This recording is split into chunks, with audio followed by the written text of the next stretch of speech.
Okay, what I'd like to do today is summarise the automatic ultrasonic testing actually on a pipeline in site conditions, as you can see here, and then I want to talk a bit about engineering critical analysis and defects and how we might assess those defects in the pipe, and then we'll finish off next week on how we might repair those defects, and then that will be the end of the lectures in this course. A scanning system for assessing girth welds in an entirely automatic fashion does exist. You can see an example of it here. It's quite robust, and it has to be quite robust because it's used in not very nice conditions on site. And the idea with the automated system is that if you've got yourself a welding bug and you've got a strap which actually is positioned correctly, you can use exactly the same strap to drive the automated system, so you've got an ultrasonic bug, if you like. The difference is there's one red button you can see on there and no operator, because once you set it going you don't have anything much to do with it unless something happens, like one of the wires gets caught when you hit the stop button. That's about it, really. So it is almost totally automated. There are two things you've got to do. You've got to line the thing up with the pipe, and you've got to line it up with the 12 o'clock position to start off with, so that you know exactly where the defects are. I didn't hear what it was. Okay. So if you line it up at the top, then you can make sure that you know exactly which part needs to be repaired afterwards.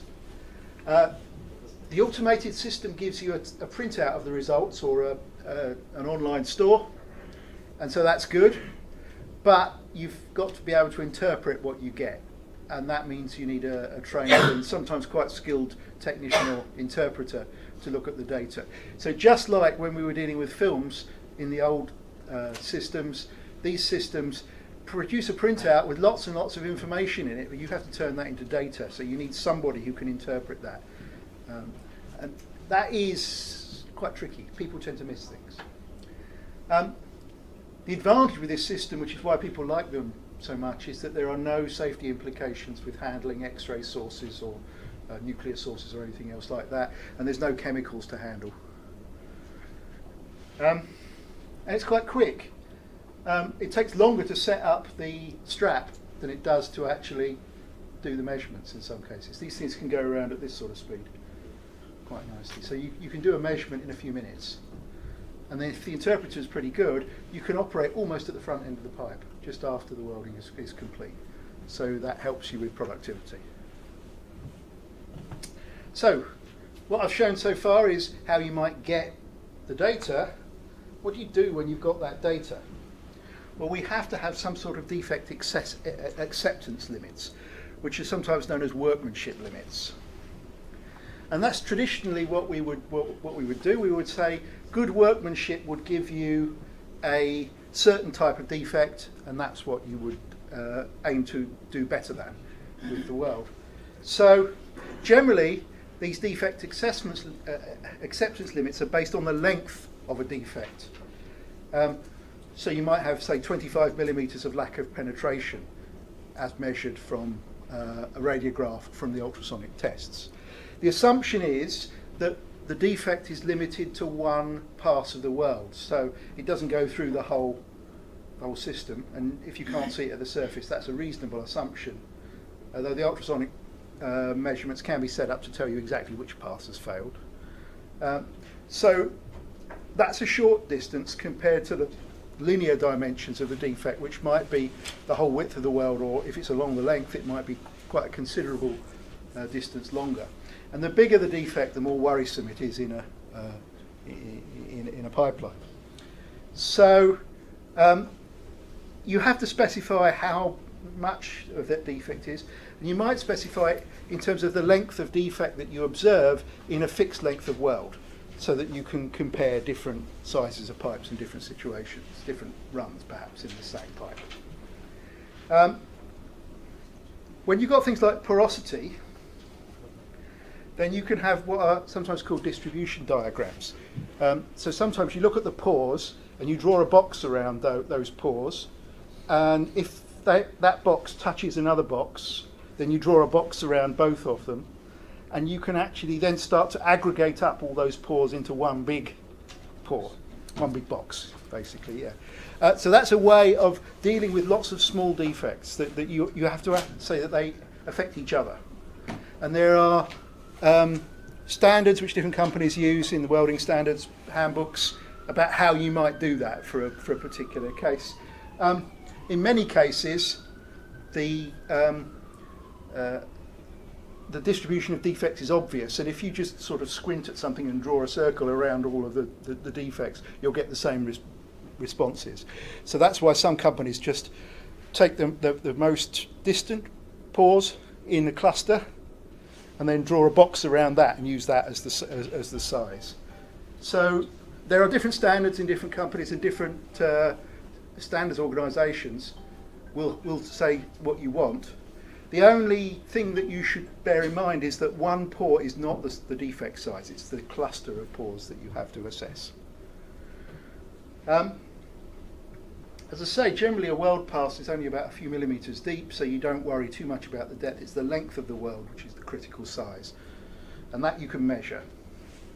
And it's always in pipelines a case that if you think you have a crack, then you will do the repair. There is no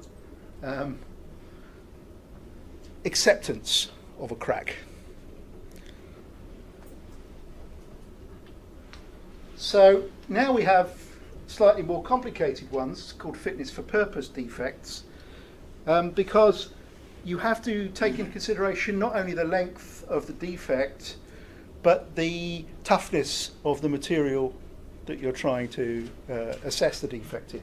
So a very long defect in a brittle material is much worse than a very long defect in a very ductile material. And also, if the stress in the pipe is relatively low, if the pressure is very low, you can accept a larger defect than if you have a very highly pressurized pipe. So you need to take those sorts of things into consideration. So what you are trying to do is define a toughness criterion that relates the size of the defect to the failure stress within the pipe, and base your assessments on that. And this is really where the automated ultrasonic testing comes in, because you get much better ideas of these dimensions, and they're much more reliable measurements. So you can then compare that much closer to the failure limit for a particular material. So the defects in fitness for purpose codes are much bigger that are allowed than the ones generally in the workmanship codes.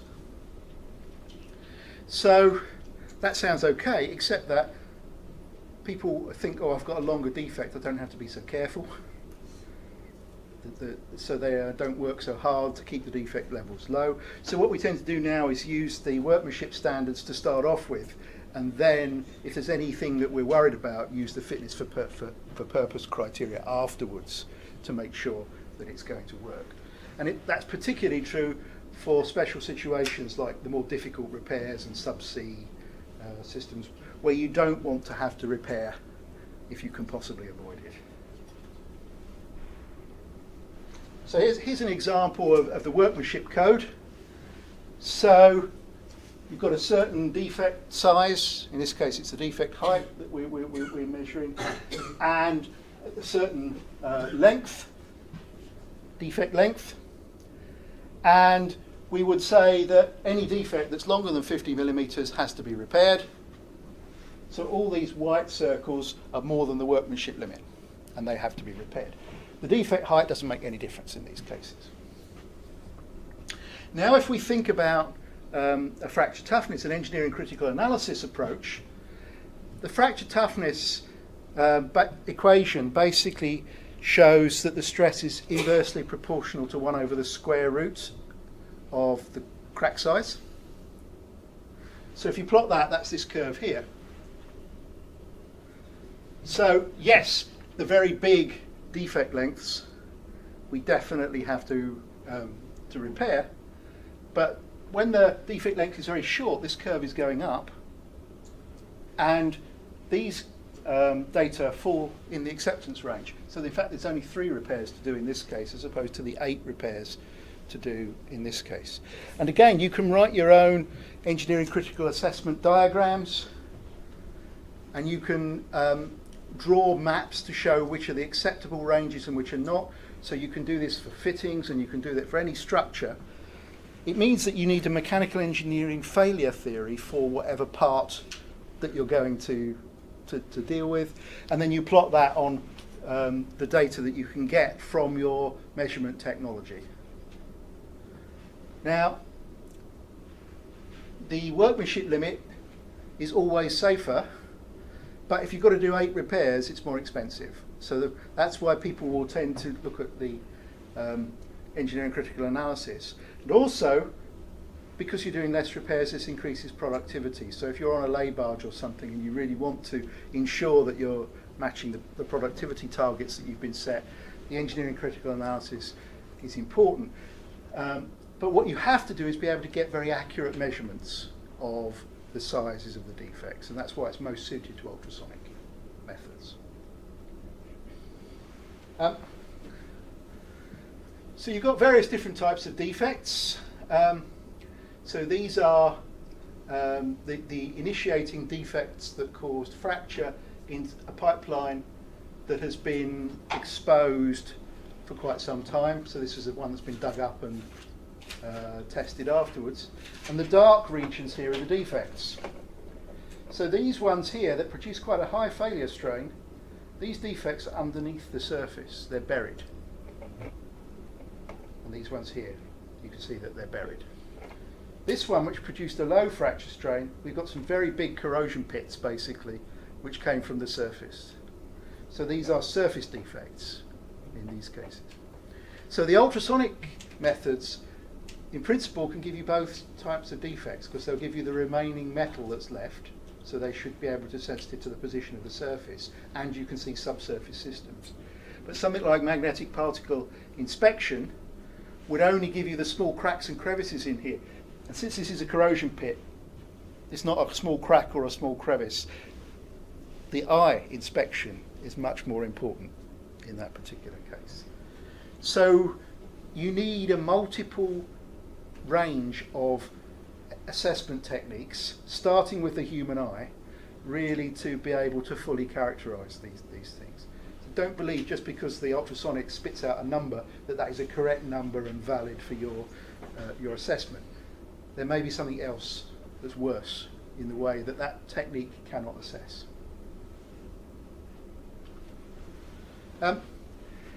The EPRG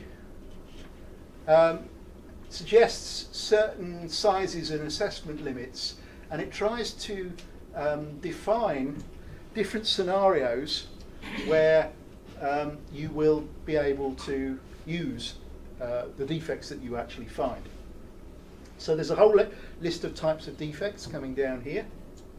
And there's tier 1 and tier 2 and tier 3, which are different scenarios, and I'll go through those in a minute. But you get a type of defect and a limit in length, a total limit in length of all of the defects in a particular world, and how deep that defect is allowed to be. So length and depth are specified. And as we go from tier 1, tier 2, tier 3, we get into nastier and nastier situations. And basically, the criteria that you use become more onerous, because we want to make sure that we've got everything sorted out and controlled correctly. So in this case, here we're allowed one defect of up to 25 mil. We're allowed a bigger defect in this case here, but we're only allowed a few of them. And whereas in this case here, we could have 100 defects totaling up to the distance, here we've got a maximum of 7 times the thickness, and that may not allow you to have 100 very small defects in the case. So it depends on the thickness of the material that you're dealing with. So if we've got a 10 millimeter thick pipe or something like that, that means that you could have one 70mm defect, but this original standard says 25mm, so that's not going to be acceptable. So these are the acceptance criteria that are laid down, and these are the modifications to those acceptance criteria if you're looking at different types of analysis. And then the figure I'll show you in a minute. So level 1, where stresses do not exceed the specified minimum yield stress, and so that's typical of offshore S-lay conditions and many land pipelines. So the tier 1, the first column there, is what you would get for a land pipeline. Level 2 is where the maximum stresses are above that specified minimum yield stress, but the strains do not exceed 1%. So we need that because if you've got a J-lay barge, you're hanging the pipe from this holder, and the pipe may end up having stresses that exceed the yield stress, but they don't exceed the ultimate tensile stress of the material, and typically the strains therefore are less than 1%. And so that's okay, because by the time it's laid, the plastic deformation is only occurring during the installation. It's not actually part of the general running of the system. Level 3 is reel barges. Because of the reeling process, you make the strains more than 1%. So there are different conditions based upon these different places. So because we're talking about J-lay barge systems with automated ultrasonics working very well, very highly calibrated, we can actually get away with slightly bigger defects for a given pipe wall thickness than you can with the simple, more manual land pipeline systems. So what's this diagram? So we have the wall thickness across the bottom here, and we have the defect length as the percentage of the pipe circumference. And basically, for an individual planar defect, the bigger the pipe wall thickness, the bigger the defect we're allowed. And it goes up in a fairly linear fashion. That's if we've got one large defect. And we call them planar defects because it's largely the lack of fusion defect that we're interested in here. If you have two or more defects acting together, again we can draw the box around them and add up the total amount of the defect length. We allow slightly more. So each individual defect doesn't have as big an effect, but the two of them together have some effect, which is, allows us to have slightly more. But again, they converge at the very high pipes to the same point. Total of all in-plane defects should be below this line here, and the total of all defects should be below the top line here. So you just add up the lengths of all of the individual defects of all the different types that you've got there, whether they're planar, whether they're globular, and make sure it's below those lines. And make sure you're below all of the lines for all of the different classes of defects. And if you do that, you should be safe. That's famous last words, but what you've ensured, therefore, is there's nothing strange in the defect distribution which is likely to cause failure. So sort of in summary, magnetic particle inspection, good for surface breaking defects, very good for fillet welds. In fact, that's one of the few things you can use on fillet welds reliably. Radiography is okay for manual welds and good for defect identification, but because you're looking generally at a piece of film or a detector output, it's sometimes difficult to know where a defect starts and where a defect stops. And we'll show you some examples in the next part of the lecture, how difficult sometimes it can be to identify those defects. Manual ultrasonic measurements is slow, needs a skilled operator, no permanent record, very good for detecting corrosion and wall thickness loss. And that's what its main use is in service pipes rather than for the fresh welds. Automatic ultrasonic, though, is very good, particularly for mechanised welds. And it's very good for defect sizing. It's fast, permanent record, but it's a bit expensive. So if you've got a big enough pipe job, or if you've already got the equipment, or you can afford to get a contractor in to do it, it's obviously a good way forward. So, what I want to do really is talk about these defects. Because a pipeline that you make is only as good as the biggest defect that's within it. And what your job as a pipeline engineer is to make the defects in the pipeline as small as possible so they've got the longest chance of pipe survival. So we'll talk at a few cases. So there are some standards. The welders using stick welding have to strike the arc. So they have to bring the stick up onto the surface and pull it away to make the arc. They often do that not in the preparation but just off the side of the preparation. So here is where the arc was struck, and then the torch is moved into the weld preparation to start the process off. And if you do a cross section and you analyse, sometimes you find by etching where the arc strike was. So these dark regions there.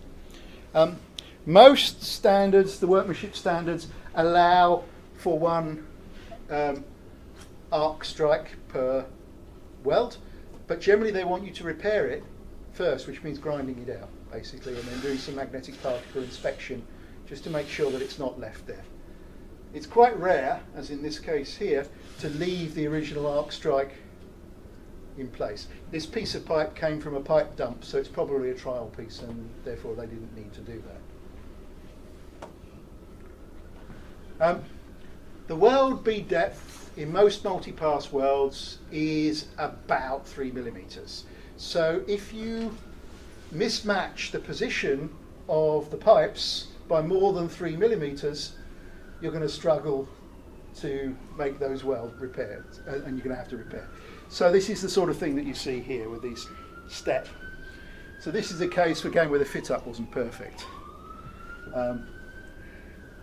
When you actually deposit metal, the top capping pass might not be one pass, as you can see here. You might have to have multiple passes, so-called split cap passes. So you might see a weld pass here and another weld pass here. You have to make sure you follow whatever the instructions are about doing it. The thicker the pipe, the more likely it is to be two passes. So a defect can be failure to follow the instructions for making that particular weld.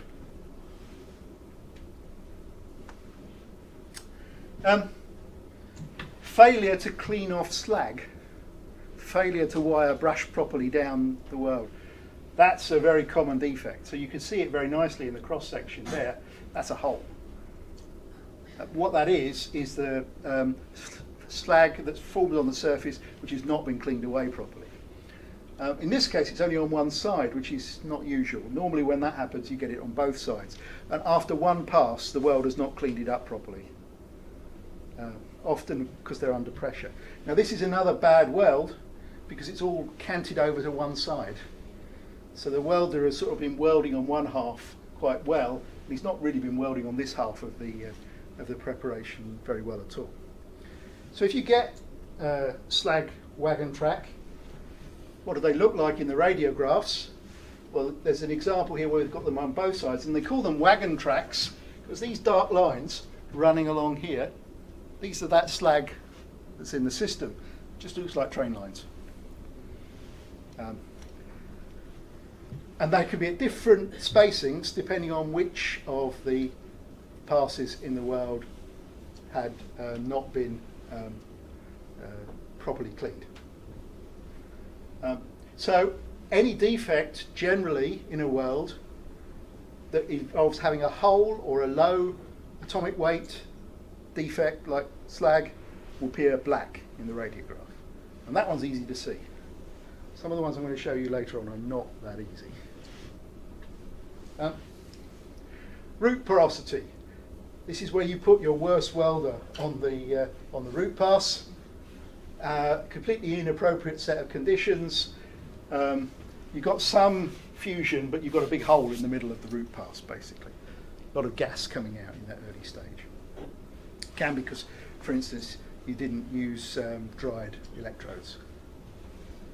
Again, when you look at that, it doesn't tend to be continuous, but if you have a nice set of pore holes in a line down the middle of the weld, that's a good indication that you've got a bad weld and it's root pass porosity.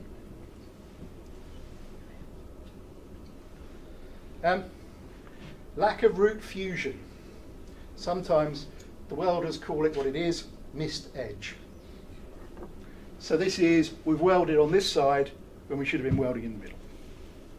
People think they need to weld actually on the material rather than actually put the welding torch down the middle of the weld and catch both sides. Natural thing to do, but produces a very bad weld.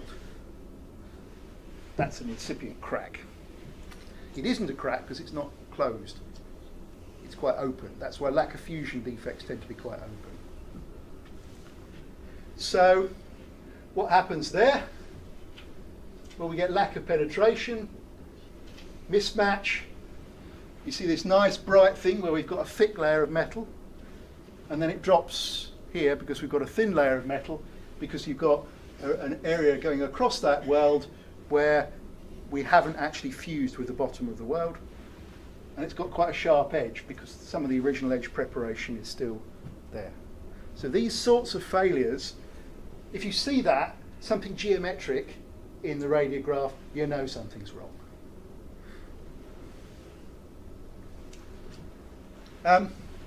Lack of penetration. So this is the case where the roots have been butted up to each other, and then the welder has tried to weld it and make it completely fuse, but there's not enough arc energy to melt the bits which have been put together, so you end up with, like, again, a crack down the middle. I think you can probably guess that that can be worse. This is a very, very bad. It's been badly prepared. The edge preparation is not very good. It's been badly welded, and the metallography is not that good either. So there's not a lot you can do really there. When you get these really bad things, because of the freezing of the weld metal and the constraint of the surrounding things, you often pull the weld metal apart, and you end up with a crack, as you can see in the middle there. I think virtually everything that you could possibly go wrong with that weld has gone wrong with that weld. It's not surprising. It will only carry a load of about 14% of its design load. So when you get that sort of defect, if there's a lack of penetration at the root, or if you get these other more complicated ones, you get a nice dark line right down the middle of the weld. So generally, when you're doing an inspection, if you see a dark line down the middle of the weld, you know you've not done a very good job.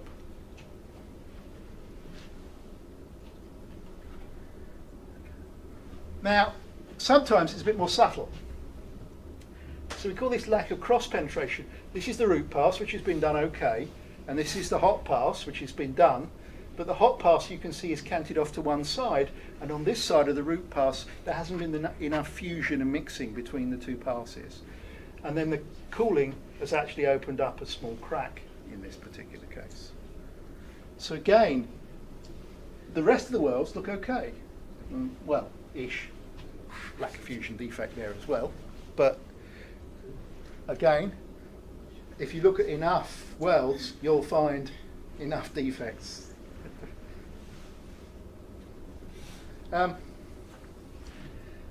If you make the root gap too wide, put them apart, you put the molten metal in, and it's molten. It's just held in by surface tension. As it freezes, it tends to contract, and it almost sucks itself back into the hole. So this type of defect is called suckback. And then they often have this little defect, which was referred to as a nipple defect by one of the welders that I had to work with. And again, this is the last bit of the freezing weld ball being pulled apart by the thermal stresses. That's an incipient crack. That's not a good thing to have. So when you get suckback, it's not a line down the middle of the weld. It's a big, broad brush stroke down the middle of the weld. So again, you've got a nice weld here with the bright bit in the middle, tapering off, and then you get a dark smudge afterwards. That weld needs repairing. So I think you can see with these big, bad welds, there isn't a lot of problem with spotting that something has happened.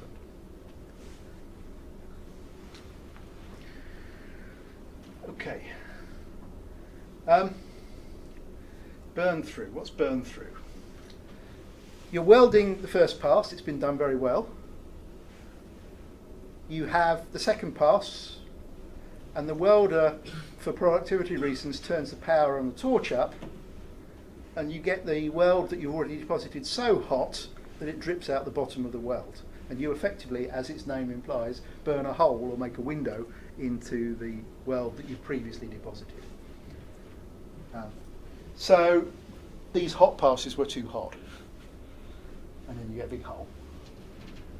And normally what happens is you see a hole right through from the top surface. So this is burn through here. It's welder technique. If you hold the torch in the same position for too long, you focus all the heat in one particular point, particularly if there's only a root pass underneath you, you'll get this sort of failure. So it's down to poor welder technique generally rather than something inherently wrong with the process. It only happens in places, but here's a couple of burn through marks that you can see on the radiographs. Nice little black spots. Again, the welder that I was talking about before called this the Long John Silver defect because he was being tipped the black spot every time that he saw it. For Treasure Island fans among you. Welders are strange people. They have jokes that only they understand.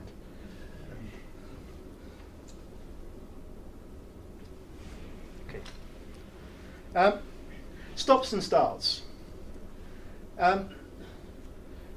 Obviously, when you start welding at the top for stovepipe welding, one welder starts to weld and then the other welder starts to weld. You have to make sure that you get a complete fused joint, so they stop and start at the same place. So that's what that is. This is not a completed weld. This one failed before because we haven't filled in all of the preparation in this particular case. Sometimes when the welders work, they're working so close to each other that one welder starts and the other one starts off on the main part of the pipe and then welds a track onto the pipe and then starts off. So the starts and stops are separated in these cases. A good welder, skilled welder, will produce a start and stop which is no worse than the rest of the weld. And so often you can ignore that. But a bad welder, or a welder where you've got two interacting cases, as you can see there, that one needed to be repaired, which is why there is the white paint around it. Because you can see there's like a crater for one of the welds, it's a depression. There wasn't enough weld metal deposited. And instead of going over the top and filling in that crater and then going around the weld, which is what you were supposed to do, the second welder sort of curved around the crater and deposited a ridge of weld metal on one side, but not filling it in. So that was why that one had to be repaired. This one was deemed acceptable when the next few passes were put on over the top.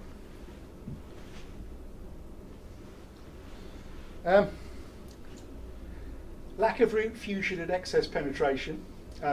Again, far too big a root gap. So the guy was desperately trying, as the welder, to fill that preparation with weld metal, and most of it was dripping out the bottom because there was nothing to hold it in place. So making sure that the root gap is controlled is very important. There's lots of defects around the edge here, but the capping passes look all right.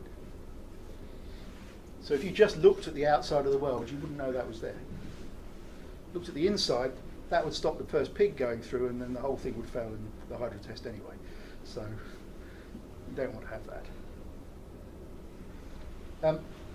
Excess metal, more metal to go through, means that the there's more absorption of the X-rays or the gamma rays on the way through. So on the film, which remember is a negative, you're getting less reaction with the radiation, so it comes brighter.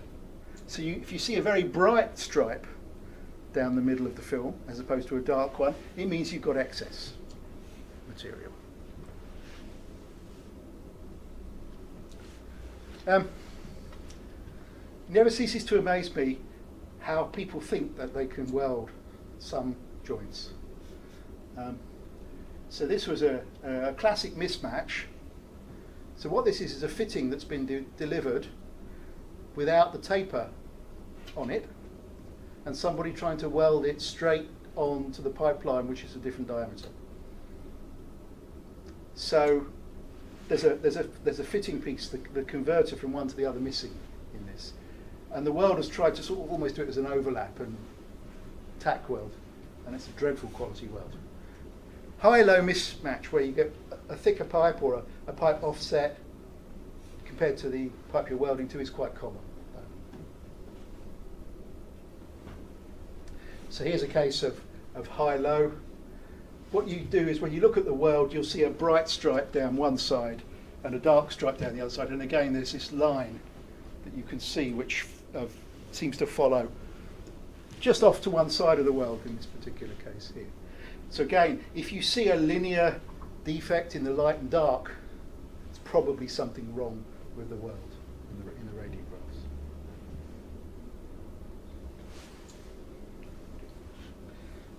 What you're really looking for, though, what the whole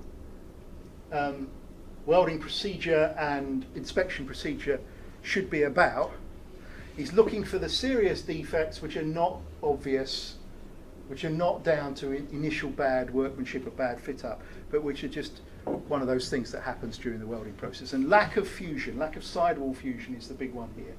So you can see this weld here, it's an automated weld, nice preparation. The guy adjusting the weld has adjusted everything over to the left. So there's been no fusion in that region on the right. And it happens the other way around as well. The guy here has adjusted everything off to the right, and it's happened on the left. So you're trying to keep by your thumb wheel, the torch in the middle of the preparation.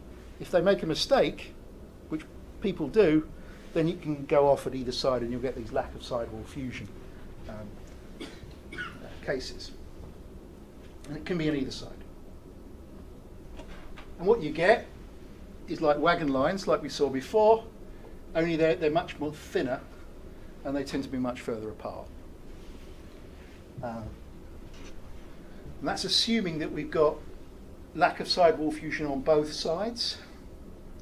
Generally, in an automated weld, we'll only get one of these lines. We won't get both of them because it's off to the left or off to the right. It's not off left and right at the same time.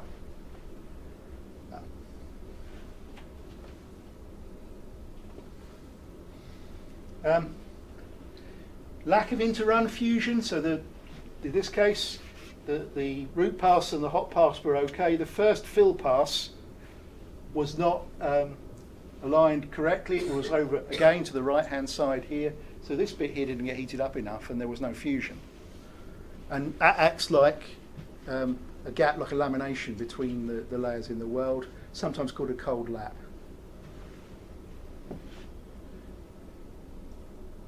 Can be a lot worse than that. This one wasn't cleaned very well. And so the first pass was okay.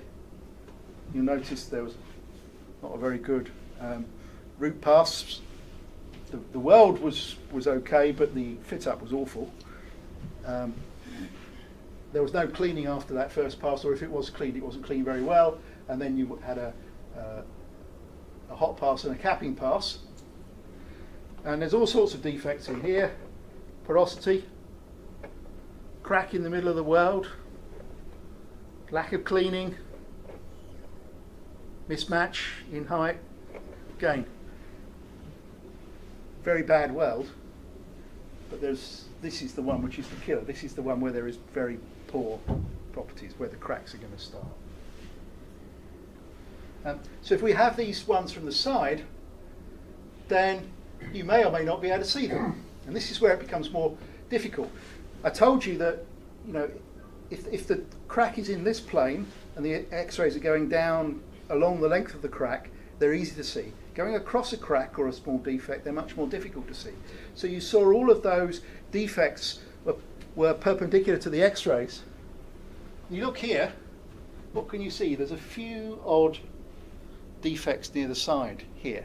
So you can actually see those particles where it's curved up towards the edge, but there's very little evidence in the middle of this for the crack that was perpendicular to the X-rays. And that is sometimes very difficult to see. You might say, well, look, we've got some of these defects here.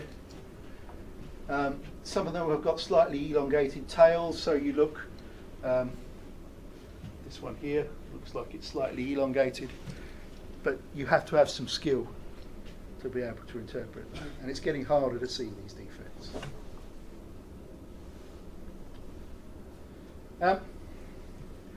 Porosity, which we saw before, scattered porosity, a few here. My welder friend calls them zits, spots. And when they're all isolated like that, that's probably not too bad and wouldn't really affect your workmanship standards very much. What you don't want is that, which my welder friend calls acne, which is to have lots and lots of the porosity all in one place. Because then what you do is you have to aggregate up all these pores as one big defect. So that's effectively one big defect, in this case here.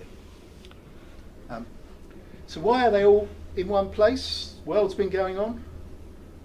Well, it's often something silly like a raindrop has landed on the surface and you're evaporating the water with the torch while depositing metal and trapping that evaporated water in the system, and that's because your tents are not good enough. As the welder says, if there's a force 10 gale, the tent is trying to fly away like a kite, and you're trying to hold it down, or the other guys in the weld trying to hold it down while you're welding, and the horizontal rain is what catches you out under those circumstances. So under those conditions, really you're better off stopping work, not trying to do it. But sometimes people try to maintain productivity targets, and it's not a good thing to do. And then you'll get these sorts of defects. Okay. Misplaced cap. I think there's quite an obvious defect there. So you've got this automated process, or this mechanized process. What happens if the strap shifts? Well, then you get these sorts of defects. And it's often because the strap's been working quite nicely and then somebody gives it a knock with an elbow or something like that, or that they give it a shake to see that the bug is tightly seated on the track, and because it's come undone due to the previous operations, it moves very slightly. Now, strictly speaking, if that happens, the welder who's in control should notice, but sometimes they don't.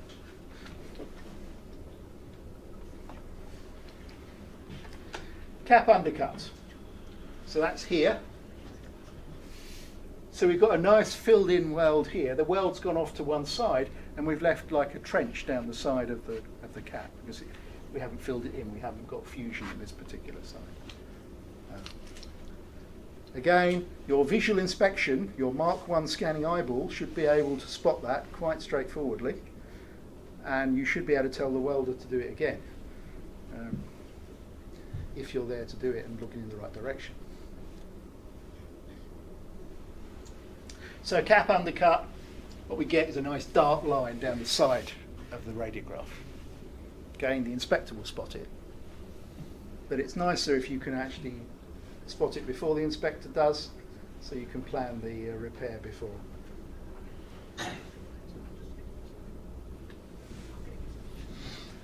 Sometimes you get a bit of sink in, external concavity, insufficient fill, not enough metal added. So people try and weld too fast. That's the main cause. And you get this nice bright weld, and suddenly it goes dark for a bit, and then it goes bright. So the guy's been welding at this sort of speed, doing quite nicely, and then he goes, and that's what it is. This often happens when the welder is suddenly underneath the pipe and having to weld awkwardly. And they want to get that done as quickly as possible because it's hard on the knees or hard on the back. So it's something that you have to keep an eye out for. You get undercut in the root pass as well, and then you just get another one of these lines down the middle. So just because you see a line down the middle of the radiograph doesn't mean you to say you know what the cause is. You just know that there's a defect that needs to be repaired.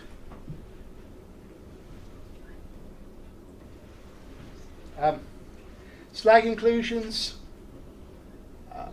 they're always dark. You can see the weld pass structure here. The weld deposit is not a uniform deposit. It's deposited in bits as we move the welding torch from side to side. And if you see porosity that it seems to be associated with the shape of the weld metal, it's probably a slag inclusion that hasn't been cleaned properly.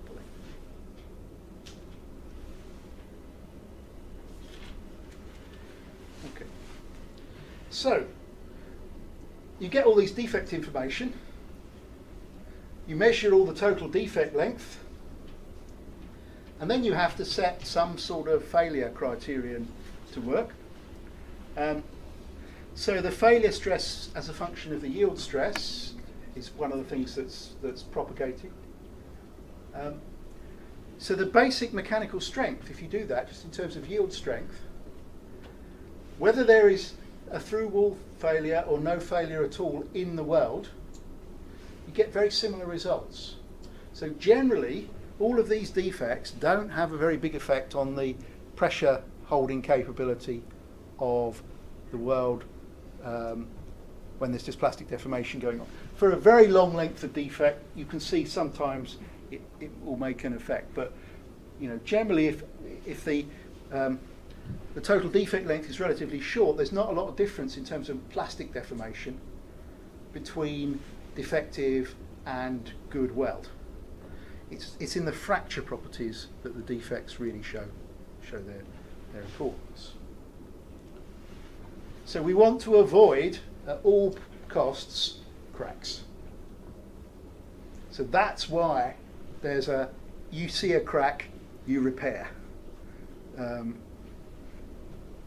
Standard in most people's work. So here is a hydrogen crack. We've got stress concentration because of the height mismatch here. There's a 90-degree patch here. Tensile stresses from the weld cooling. High hydrogen environment, the material's brittle, and then the crack just runs through it. No, you don't want that.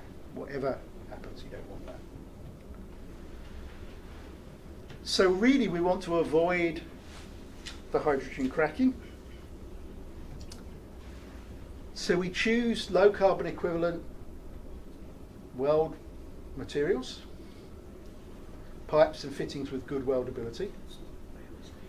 We control the preheat temperature and the interpass temperature. We don't want the interpass temperature to drop too low because that's when hydrogen cracking can occur.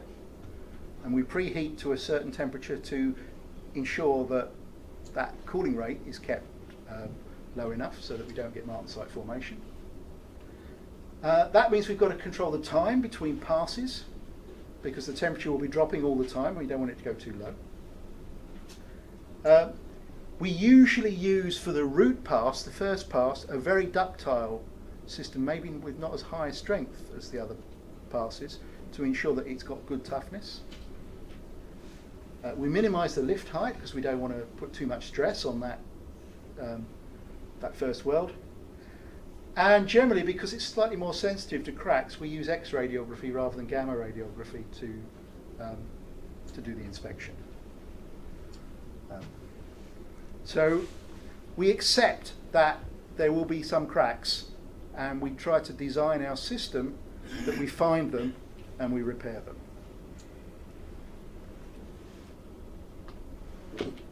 So what does a hydrogen crack look like?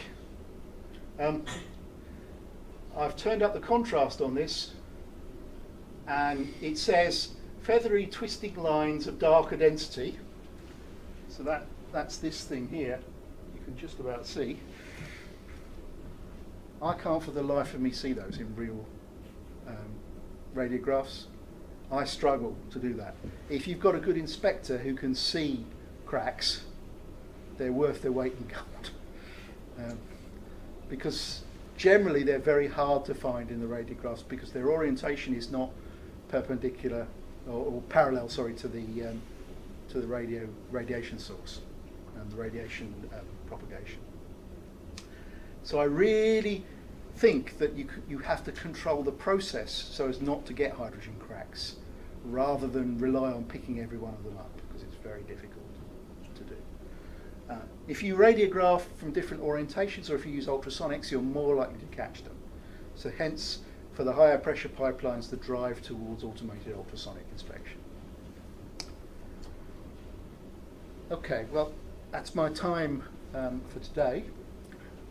Dr. Euler will be in on Thursday to do the lecture, so I've got to go to London. And hopefully he'll finish all this stuff about defects, and then we'll do repair next week. And that's the plan. We'll just have to see how we get on with that. And then after that repair, that's it for the lectures. So I'm aiming to finish by Christmas.